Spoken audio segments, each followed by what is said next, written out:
Mga kabayan, kulang na lang na missile ng Pilipinas ay ang missile na para sa land attack. Mayroon dito sa Pilipinas ay ang Typhoon missile system kung saan pwedeng gamitan ng Tomahawk land attack missile. Kaso pag-aari naman ito ng US, kaya sila ang may control nito.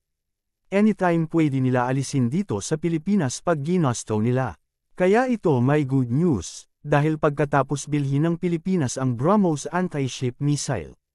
Ang Armed Forces ng Pilipinas ay interesado na naman na bilhin ang bagong labas na surface-to-surface missile system na gawa ng India. Pero bago natin alamin kung anong missile system ito, please like nyo muna ang video at mag-subscribe. Maraming salamat po. Kung titingnan ang inventory ng Pilipinas, ang kulang na lang na missile system ay ang missile system na nakadesign para sa land attack. Dahil mayroon na itong anti-air missile system na Spider na gawa ng Israel, at BrahMos anti-ship missile na gawa ng India. Pero sa land attack wala pa talaga. Kaya ngayon ang Armed Forces of the Philippines ay tina-target na naman nila na bilhin ay ang bagong labas na Prelay Tactical Surface-to-Surface Missile System na gawa ng India. Ang missile system na ito ay mayroong twin canister launcher na nakalagay ito sa Ashok Leyland 12x12 High Mobility Vehicle para sa mabilisang deployment at nakadesign ito para patamaan ang mga land targets. Tulad ng command centers, logistic hubs, radar installations, air defense, airfields, at marami pang iba. Ang Prelay missile ay may standard range na 150 to 500 kilometers, at may payload na 350 to 1,000 kilograms. At dahil mayroon itong katangian ng quasi-ballistic trajectory, ang missile na ito ay mahirap ma-detect, matrack at mapasabog ng kalaban.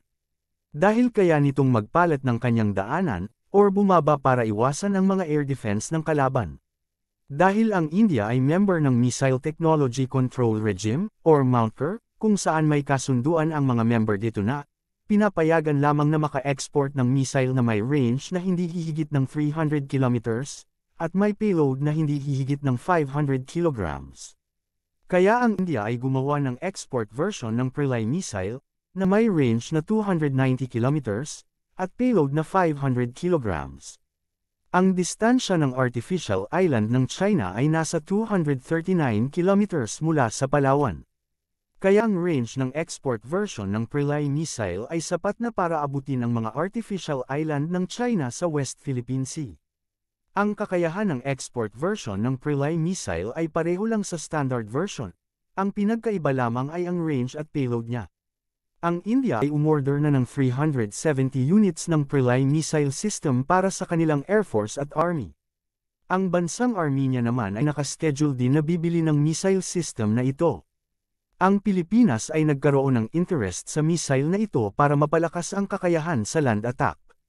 At pwede din gamitin para depensahan ang West Philippine Sea. Ang Prelay missile ay sinunod sa Russians na Iskander-M missile, kaya pinalakas ang survivability nito laban sa air defense system ng China na HQ-9, na nakalagay ngayon sa kanilang artificial island sa West Philippine Sea. Sana matuloy ito, dahil malaking tulong ito para pigilan ang banta mula sa mga artificial island ng China. Yun lang mga kabayan, maraming salamat sa time ninyo.